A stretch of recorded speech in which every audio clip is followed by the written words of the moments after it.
Hello and welcome to the second video in the 8-video training series.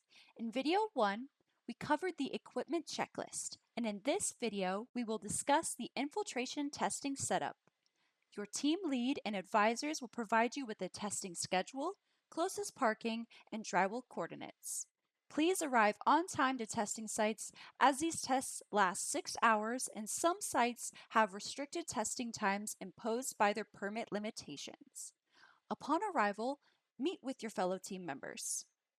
Let's review the equipment setup. First, traffic control must be installed if required by the site. Site IDs and drywall summaries will specify if a site requires traffic control. More information on traffic control will be provided in video 4. Next, safety measures must be taken to protect the research team and the public before the drywall manhole is opened. The area around the drywall manhole must be closed off with the cones and delineator bars.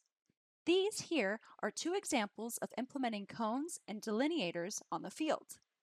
Now that we have secured the testing area, we can now remove the drywall manhole lid. Some sites have bolted manhole lids, which must be removed with a 3/4 inch socket wrench found in the toolbox, as shown here. Please store these bolts in the toolbox for safekeeping. Removing the manhole lid can be achieved using manhole hooks, as seen here. This requires 2 people to lift the lid together. The lid can also be removed by a single person using the magnetic lifter. This method is preferred for manholes in vegetation that are often too difficult to remove with hooks. Please only partially remove the lid from the manhole and cover the open section with 2 wooden boards, as shown here.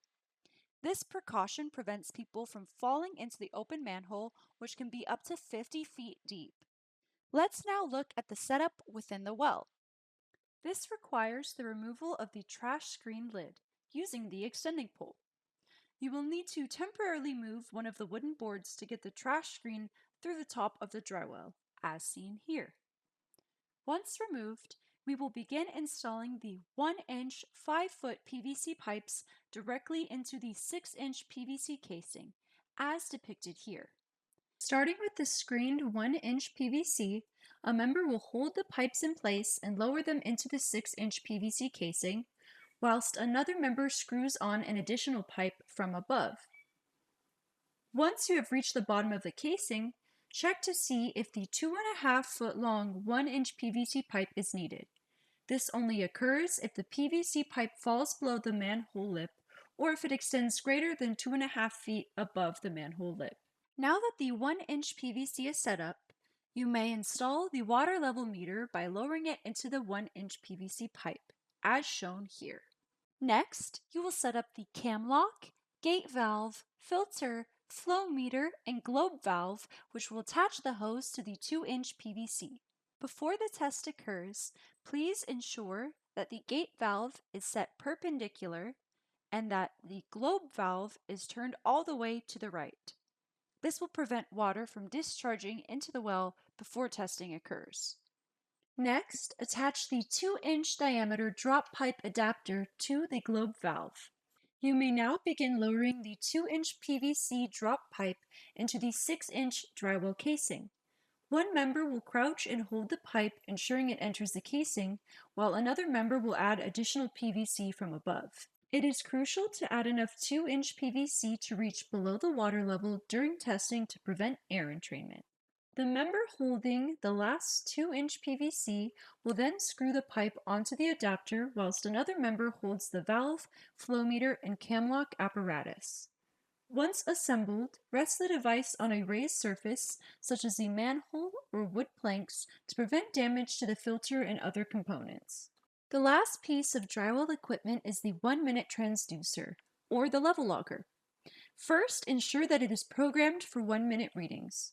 You may do so using the Bluetooth device compatible with phones in the Solent app, or with the cable compatible with most laptops. Once confirmed, connect the transducer to a data cable and screw it on tight so that the green line on the transducer disappears. Make sure the data cable is secured around a structure, such as the leg of a table. Then, attach the reading device to the other end of the data cable. This device will provide data on the water level throughout the infiltration test. We will now cover the hose setup. The number of hoses brought for testing was determined using the drywall specific equipment list in the site ID. Hose should be hand tightened and will run from the hydrant to the valve and flow meter apparatus located at the drywell. Leaky sections of the hose should be tightened using tools. Excess hose is to be snaked through paths not impacted by vehicles or pedestrian traffic. If any hose crosses areas accessed by vehicles or maintenance equipment, hose ramps will be required to protect the hose from rupture or disruptions in flow. Finally, before testing begins, make sure to discharge rusty water from the hose into a nearby inlet until the water becomes clear. Rusty water could influence testing results and therefore cannot be discharged into the well. Let's cover the hydrant setup. At the hydrant, we will first install the water meter, accompanied by the backflow preventer. Any additional adaptive fittings to attach the meter to the hydrant shall also be installed. Finally, the hose will be connected to the backflow preventer. Ensure all fittings on the meter and backflow preventer are closed. This now concludes video 2. Thanks so much for watching.